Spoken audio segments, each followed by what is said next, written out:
दोस्तों नमस्कार। दोस्तों, कोई यह कहे कि मेरा देश बदल रहा है, सुनकर अच्छा लगेगा। कोई यह कहे कि अब भारत को नए सिरे से गढ़ने की जरूरत है, सुनकर और अच्छा लगेगा।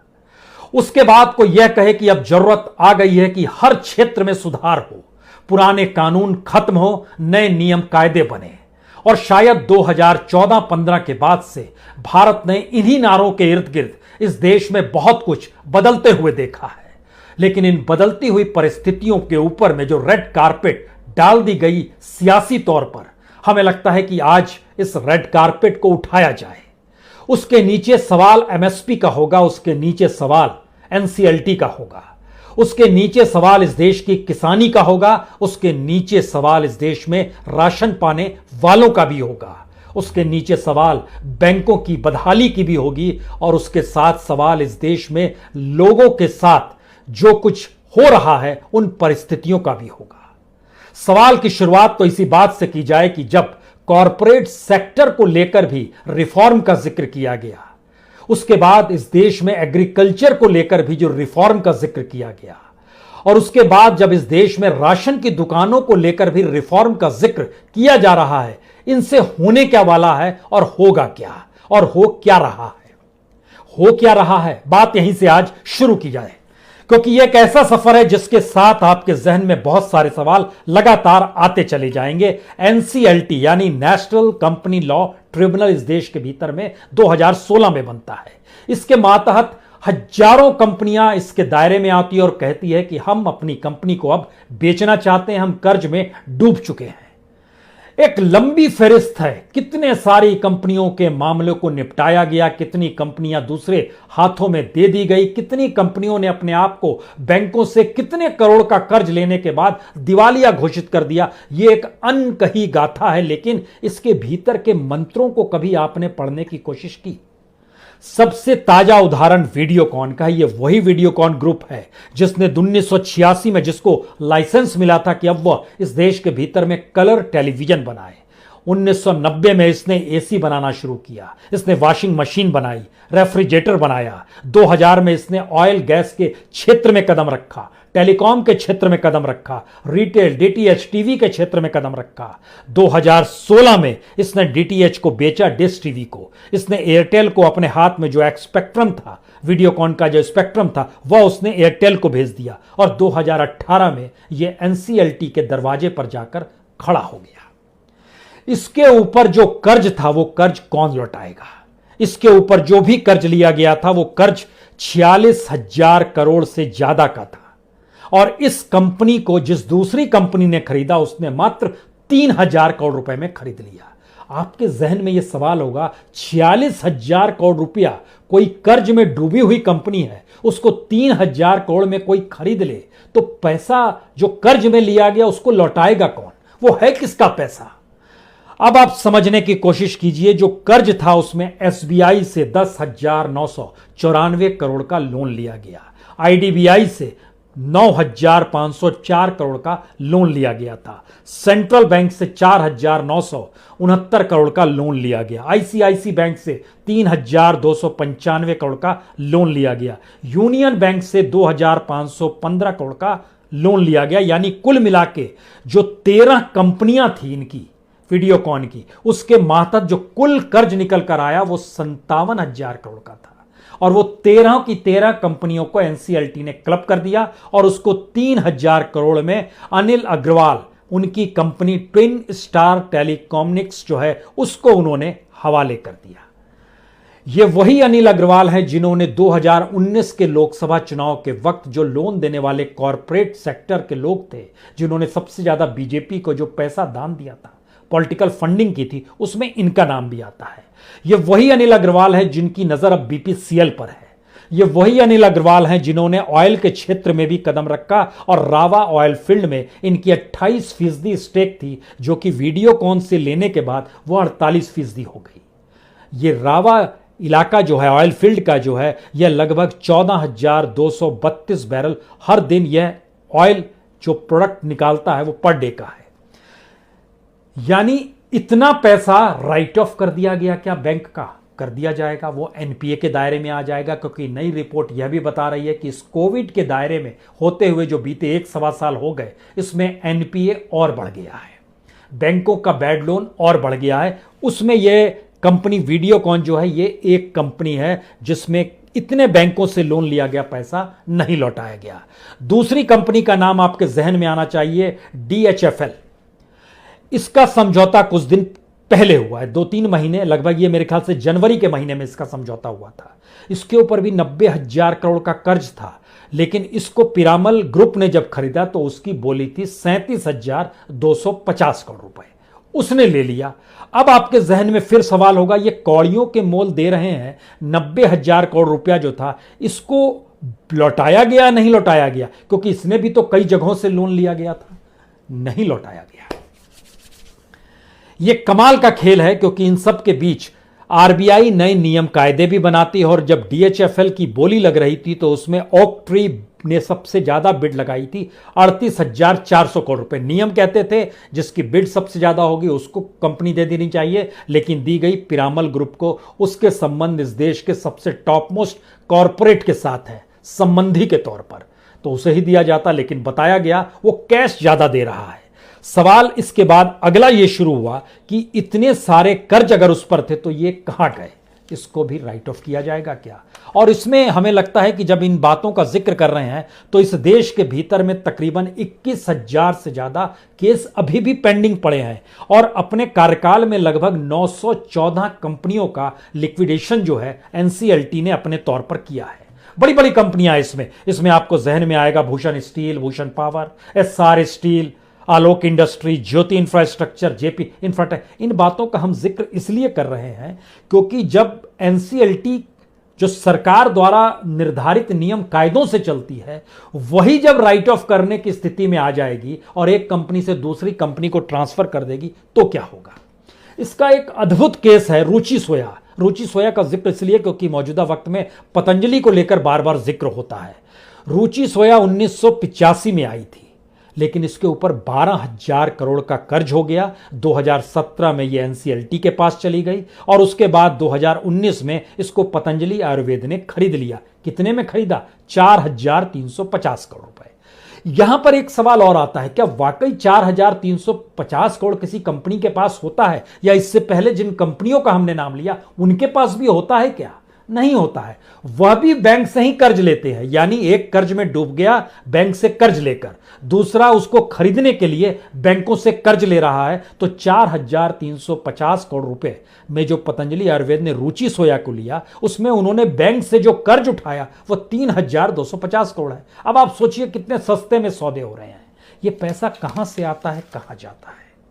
और इस देश के भीतर में जब इतनी बड़ी तादाद में केसेस लगातार एनसीएलटी के पास आ रहे हैं, तो इसका अगला सवाल है कि एक कंपनी पैसा बैंकों से उठाती है जिसमें जनता का पैसा है, उस पैसे को उठाने के बाद वो हो सकता है किसी दूसरी जगह पैसा लगा दे।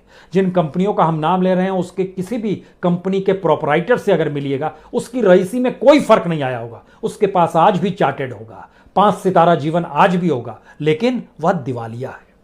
और उसी कंपनी को एक दूसरी कंपनी खरीद रही है जो कि कौड़ियों के मोल खरीद रही है, और उसको खरीदने में भी मदद वही बैंक कर रहे हैं जो बैंक इससे पहले कर्ज देकर डूब चुके हैं। यह कौन सी सुधार की परिस्थिति है? इस सुधार के दायरे में हमको लगता है आज सबसे छोटी परिस्थिति का आपसे हम जिक्र ही कर दें, क्योंकि दिल्ली के भीतर बड़ा हल्ला है कि राशन को लेकर सरकार माफियाओं के साथ है। हमें लगता है केजरीवाल को राजनीति की समझ भी कम है, और शायद केजरीवाल पढ़ते भी कम है, या उनके मंत्रिमंडल में कोई पढ़ा लिखा शख्स नहीं है, क्योंकि उनको इस बात की जानकारी ही नहीं है कि राशन को लेकर जो नेशनल तरीके से इस देश में राशन का बंटवारा किया जाता है, उसी में परिवर्तन लाने की दिशा में सरकार बढ़ चुकी है। अब जब उसमें परिवर्तन लाने जा रही है तो फिर अगर आप बीच में जो घर घर राशन पहुंचाने का जिक्र कर रहे हैं वो तो रुकावट पैदा करेगा। यहां सवाल माफिया का नहीं है, यहां सवाल यह है कि इस देश के भीतर में जो तकरीबन 23 करोड़ से ज्यादा राशन कार्ड हैं, लगभग 80 करोड़ लोगों को राशन का भोजन मिलता है। अगर ऐसी व्यवस्था हो जाए कि इस देश में राशन दुकानें बंद हो जाए, अगर ऐसी व्यवस्था हो जाए कि एफसीआई गोडाउन बंद हो जाए, अगर ऐसी व्यवस्था हो जाए कि पूरा सिस्टम सरकार कहे हम राशन नहीं, आपको सिर्फ पैसा दे देंगे और उस पैसे के आसरे आप बाजार में जाइए और सामान खरीद लीजिए, तो फिर वह पूरा सिस्टम चेंज होता है। इसीलिए सरकार ये राशन जो घर घर पहुंचाना, इसका विरोध करेगी। इसके लिए हमें लगता है कि एक शांता कुमार कमेटी 2015 में जो बनी थी और जिसकी रिपोर्ट 2019 में आई, उसको समझने की जरूरत है। उन्होंने जो क्या बातें कही थी, उन्होंने बहुत साफ तौर पर कहा था कि ये जो फूड सिक्योरिटी एक्ट है, इसको तत्काल में जो इसके बेनिफिशरीज हैं 80 करोड़ लोग, यह लगभग इस देश के 67% लोग हैं, इनको कम कीजिए, 40% तक लाइए। यह पहला सुझाव था जिस पर सरकार अमल करना चाहती है। दूसरा सुझाव था जो एफसीआई गोडाउन में अनाज होता है, उस अनाज को प्राइवेट सेक्टर के हाथ में दे दीजिए। अडानी इसके वेयर हाउस बन रहे हैं, किसान विरोध कर रहे हैं, यह हर कोई जानता है, लेकिन इजाजत तो है। राज्यों ने समझौते करने भी शुरू कर दिए और अनाज जब जमा निजी हाथों में होगा, तब दूसरा यह होगा कि जो एमएसपी पर जो बोनस दिया जाता है, राज्य जो देते हैं, उसको बंद कीजिए, कैश ट्रांसफर कीजिए, यानी किसान को भी कैश ट्रांसफर कीजिए। अगला यह हिसाब था कि जो फूड सब्सिडी अमाउंट जो होता है, उसको भी सीधे सीधे अकाउंट में ही डालिए, मत फंसिए कि हम इतनी सब्सिडी आपको देंगे। और इतना ही नहीं, जब एफसीआई के प्रोक्योरमेंट से जब चीजें प्राइवेट सेक्टर के हाथ में चली जाएंगी, तो दूसरा यह था कि जो भी लेवी प्राइस चावल का जैसे है, उसको आप खत्म कर डालिए।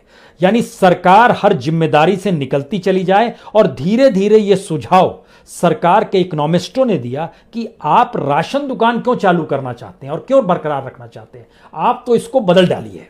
और बदलने की प्रक्रिया ऐसी रखिए कि ये लोग बाजार में जाएं, खरीद लें। हाँ, इनको जो चावल, गेहूं, चीनी हम लोग सब्सिडाइज रेट पर राशन दुकानों से देते हैं, वह हम लोग सीधे उतना पैसा उनके बैंक अकाउंट में डाल देंगे।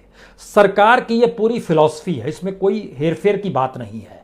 और ये अगर स्थिति को अगर आप और बारीकी से समझना चाहते हैं, तो आपके जहन में एक सवाल तुरंत होना चाहिए, आखिर कितना अनाज है इस देश के भीतर में, और उस अनाज को अगर कोई कॉरपोरेट को अगर सौंप दिया जाए कि तुम ही बेचो, तो वो अगर 1 पैसा भी बढ़ाएगा या 1 रुपया भी बढ़ाएगा, तो वह तो एक झटके में अरबपति हो जाएगा।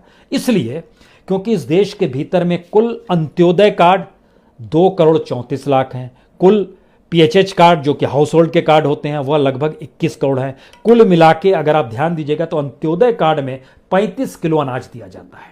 कार्ड कितने हैं? कार्ड है टोटल, हर कार्ड पर 35 किलो अनाज, यानी 2 करोड़ 34 लाख 949 अंत्योदय कार्ड के हिसाब से अगर 35 किलो अनाज दिया जाएगा, तो इस देश के भीतर में तकरीबन 81 करोड़ केजी अनाज सीधे, इसको क्विंटल में कन्वर्ट करते हैं, 81 करोड़ अनाज सीधे हो जाता है। इसी तरीके से जो पीएचएच कार्ड जो है, जो हाउस होल्ड के हिस्से में आता है, उसके हिस्से में हर परिवार जनों के 5 केजी अनाज दिया जाता है। उसमें तकरीबन 70 करोड़ लोग हैं और ये लगभग 352 करोड़ केजी बनता है। इसको जब आप सबको मिला दीजिएगा और क्विंटल में तब्दील कीजिएगा, तो सोचिए एक महीने में इस देश के भीतर में 4 करोड़ 34 लाख 17,145 क्विंटल मंथली है ये। और इसको जब आप ईयरली में कन्वर्ट कर दीजिएगा, तो ये लगभग स्थिति और विकट होती जा रही है, क्योंकि हम जब क्विंटल में तब्दील कर रहे हैं, तो क्विंटल तब्दील होते होते यह हो जाता है 52 करोड़ क्विंटल। अब आप सोचिए कि इतनी बड़ी तादाद में सब कंज्यूमर बन गए।